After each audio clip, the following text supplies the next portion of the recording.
بسم الله الرحمن الرحيم الحمد لله رب العالمين والصلاة والسلام على سيدنا ومولانا محمد وعلى آل سيدنا ومولانا محمد وبارك وسلم. اللهم ربنا أرنا الحق حقا وارزقنا اتباعه وأرنا الباطل باطلا وارزقنا اجتنابه. اللهم أرنا حقائق الأشياء كما هي، ربنا زدنا علما وعملا وإخلاصا يا رب العالمين. اللهم انصر أولياءك في مشارق الأرض ومغاربها، اللهم انصرهم على عدوك وعدوهم إنك على كل شيء قدير. اللهم فرج عنا وعن إخواننا في مشارق الأرض ومغاربها، اللهم نفس كربنا وكربهم وثبت أقدامنا وأقدامهم والطف بنا وبهم يا أرحم الراحمين يا رب العالمين. وصلي وسلم على سيدنا وحبيبنا ومولانا محمد وعلى آله الطيبين الطاهرين وأزواجه الطيبات الطاهرات أجمعين برحمتك يا أرحم الراحمين. آمين آمين يا رب العالمين. اچھا جی، بسم اللہ. چوتھی اہم بات یہ ہے کہ سرمایہ دارانہ سرخیل ریاستیں، یعنی ان کی جو کرتا دھرتا ریاستیں ہیں، خاص طور پر امریکہ، پہم ریاستیں پہم عسکری شکستیں کھا رہی ہیں. امریکہ ناکام ہو کر عراق سے بھاگ گیا اور مزید ذلیل ہو کر افغانستان سے بھاگنے کی تیاری میں مصروف ہے. یہ بھاگ چکا ہے وہاں سے، کیونکہ 2009 میں لکھا ہے، تو اس میں تقریباً میرا خیال ہے 2009 میں شائع ہوئی تھی. امریکہ ناکام ہو کر عراق سے بھاگ گیا اور مزید ذلیل ہو کر افغانستان سے بھاگنے کی تیاری میں مصروف ہے. لاطینی امریکہ میں بولیویا، ایکواڈور، وینیزویلا اور کیوبا اس کی سیاسی گرفت کو تاراج کر چکے ہیں.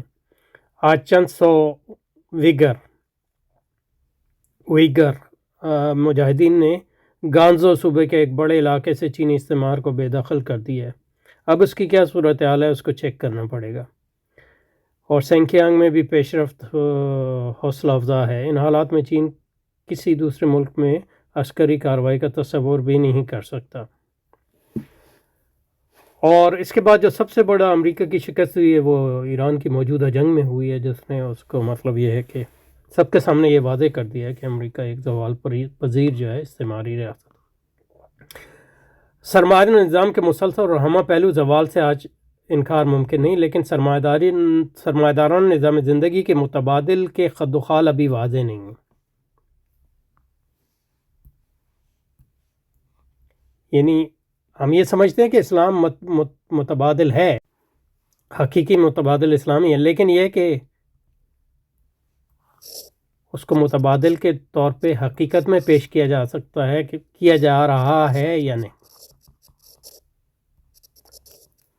کیونکہ جو اس وقت دو گروہ ہیں، ایک تو جو مطلب راسخ العقیدہ ہیں، وہ نظام کی بات ہی نہیں کرتے، اور جو نظام کی بات کرتے ہیں وہ اسلام کو نظام نہیں سمجھتے، اور سرمایہ داری سے اسلام کے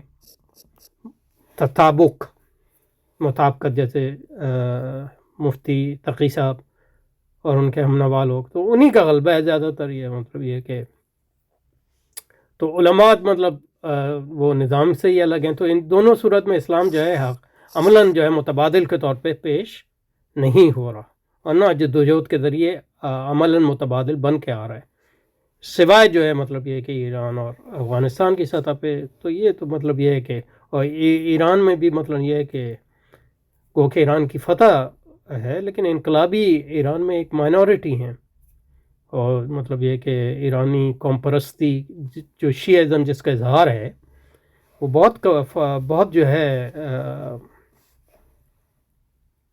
ہے پاورفل ہے. مطلب شیعزم بطور مذہب اسلامی تو ہمیں اس سے کوئی یعنی اختلاف کے باوجود کوئی اس پہ وہ نہیں ہے، لیکن شیعزم اور سنیزم جو قوم پرستی کے کانٹیکس میں استعمال ہوتے ہیں تو وہ سیکولرزم کی شکلیں ہوتی ہیں. تو کہنے کا مقصد یہ ہے کہ عالمی سطح پہ تو کوئی متبادل جو ہے اسلام کو نہ پیش کیا جا رہا ہے، نہ عملاً جو ہے وہ متبادل کے طور پہ ہے، گو کہ دشمن سمجھتا ہے کہ وہ متبادل ہے۔ لیکن سرمایہ نظام متبادل کے خط واضح نہیں، ان معنوں میں ہم ایسے دور میں رہ رہے ہیں جس کی 3 اور 14 صدی میں مماثلت ہے، 14 صدی عیسوی میں۔ اس دور میں رومی انفرادیت، معاشرت اور سلطنت تحلیل ہو رہی تھی، لیکن یہ واضح نہیں تھا کہ نظام زندگی کے ترتیب نو کن خطوط پر ہوگی۔ تو یہ ہو سکتا ہے کہ سرمایہ داری بطور نظام کے تتر بتر ہو جائے، لیکن یہ کہ کیونکہ متبادل نہیں ہے تو وہ چلتی رہے 100 سال تک بطور مطلب شکست خوردہ منتشر نظام کے۔ اور یہ جو ہے ایک پولیٹیکل اکانومسٹ ہے جرمن، اس کا نام ہے پال ولفگانگ اسٹریک، یہ ہے۔ اس نے ایک مضمون لکھا تھا جو بعد میں اس نے کتابی شکل میں بھی شائع کیا، اس کا مطلب ہے ہاؤ ول کیپٹلزم اینڈ۔ تو وہ کہتا ہے کہ سرمایہ داری تو ختم ہو رہی ہے، لیکن اس کا کیونکہ کوئی متبادل نہیں ہے تو اس کے لیے کوئی ضروری نہیں ہے کہ سرمایہ داری کی جگہ کوئی نیا نظام آئے۔ اور وہ بھی کہتا ہے کہ اسلام پوٹینشلی ایک نظام ہے، لیکن یہ کہ حقیقت میں وہ بھی اسلامک اکنامکس وغیرہ کو دیکھتا ہے تو وہ کہتا ہے یہ تو کوئی سرمایہ داری کا متبادل نہیں ہے، کیونکہ یہ تو سرمایہ داری کا یعنی ایک حاشیہ ہے۔ تو یہ امریکہ زوال ہو رہا ہے یا سرمایہ داری زوال پذیر ہے، اس کا یہ مطلب نہیں ہے کہ لازماً جو ہے اسلام غالب آئے گا، لازماً کوئی چیز نہیں ہوتی۔ یہ ایک بہت اہم ڈاکٹر صاحب سے جو ہم نے سبق سیکھا ہے، ہر چیز کو کرنا پڑتا ہے، سمجھے، لازماً کوئی چیز نہیں ہوتی۔ فرد پہ جو کام ہے وہ لازماً کوئی معاشرے کی اصلاح پہ منتج نہیں ہوتا، اور معاشرے کی اصلاح جو ہے لازماً ریاست کی تغیر پر منتج نہیں ہوتی۔ ان ساری چیزوں کو خود کرنا پڑتا ہے، نہ صرف یہ کہ انفرادی کام کو بلکہ ٹرانزیشن ایک کام کو دوسرے کام میں سمونے کا کام جو ہے یہ سب یعنی کرنا پڑتا ہے، کوئی چیز آٹومیٹک نہیں ہے۔ تو اس لیے مطلب یہ دونوں ہمارے ہاں یہ دونوں کافی غلط فہمیاں ہیں اور ان پر سوچنا ضروری ہے۔ ایک غلط فہمی یہ ہے کہ چونکہ سرمایہ داری زوال پذیر ہے اور وہ تحلیل ہو رہی ہے تو لازماً اسلام غالب آئے گا، یہ کوئی لازماً ضروری نہیں ہے۔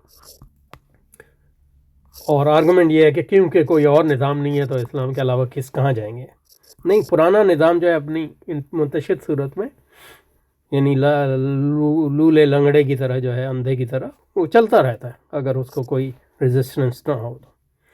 دوسری بات یہ ہے کہ لوگ سمجھتے ہیں یہ چیزیں آٹومیٹک یا خود بخود ہوتی ہیں، خود بخود کوئی چیز نہیں ہوتی۔ تو فرد پر جو کام ہے وہ خود بخود معاشرے کی اصلاح پہ منتج نہیں ہوتا، نہ معاشرے کی جو اصلاح ہے وہ خود بخود ریاست کے تغیر پہ منتج نہیں ہوتا، ان سارے کاموں کو ملانا پڑتا ہے۔ تو فرد پر کام جو ہے ایک کام ہے، معاشرے پر کام ایک کام ہے، ریاست کا کام ایک کام ہے، اور ان تینوں کاموں کو ملانا کہ تہذیبی غلبہ اور انقلاب ہے یہ ایک الگ کام ہے۔ تو ہر ایک کے لیے اسپیشلائزیشن چاہیے اور ان سارے کاموں میں ربط چاہیے، اس لیے اتحاد بین المسلمین کی ضرورت ہے۔ 3 اور 4 صدی کی جو بات کرتے ہیں وہ رومی سلطنت کے زوال کی بات کر رہے ہیں، تو اس پہ مطلب یہ مطلب گبن کی کتاب ہے، وہ پرانی ہو گئی لیکن یہ کہ اور بھی بہت اس پہ کام ہے، وہ اگر پڑھنا چاہیں آپ لوگ۔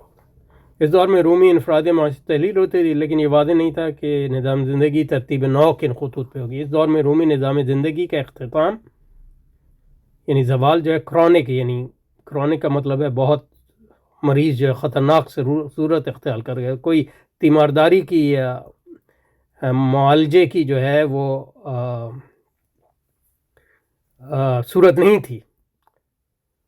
آج کی نیو پولیٹک موجودہ دور کو لیمنل اور ٹرانزیشنل گردانتی ہے، یعنی مطلب یہ کہ ایک دور ہے جس میں ایک نظام ختم ہو رہا ہے اور دوسرا نظام آ رہا ہے۔ باڈیلار یہ فرینچ سوسیولوجسٹ اقرار کرتا ہے کہ سرمایہ دارانہ اقلیت کی گرفت انفرادیت، معاشرت اور ریاست پر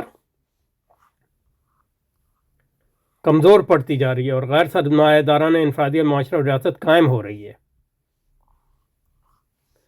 سرمایہ دارانہ اقلیت کا دائرہ اختیار محدود ہو رہا ہے اور سرمایہ دارانہ انفرادیت، معاشرت اور ریاست کے اندر سے غیر سرمایہ دارانہ انفرادیت، معاشرت اور ریاست ابھر رہی ہے۔ ڈیلیوز کہتا ہے کہ سرمایہ دارانہ نظام زندگی امپلوڈ ہو رہا ہے، یعنی اندر سے تباہ، لیکن کیا یہ امپلوژن محض ایک کمپلیکسیفیکیشن ہے؟ یعنی کیا یہ امپلوژن جو ہے صرف ایک انتشار ہے یا اس کی جگہ کوئی نیا نظام آئے گا؟ یہ دیکھنے کی بات ہے، یہ کام کرنے سے ہوگا یعنی کام ابھی باقی ہے، نور توحید کا اتمام ابھی باقی ہے۔ دیکھیے اس بحر کی تہ سے اچھلتا ہے کیا، گنبد نیلو فری رنگ بدلتا ہے کیا، علامہ اقبال۔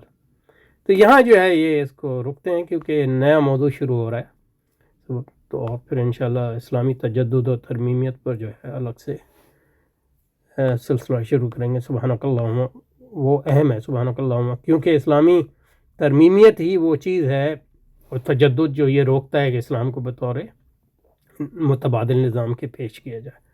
سبحانک اللہم و بحمدک، نشہد ان لا الہ الا انت، نستغفرک و نتوب الیک، وصلی وسلم علی سیدنا محمد وعلی آل سیدنا محمد وبارک وسلم۔ سبحان ربک رب العزت عما یصفون، وسلام علی المرسلین، والحمد للہ رب العالمین، برحمتک یا ارحم الراحمین، آمین آمین یا رب العالمین۔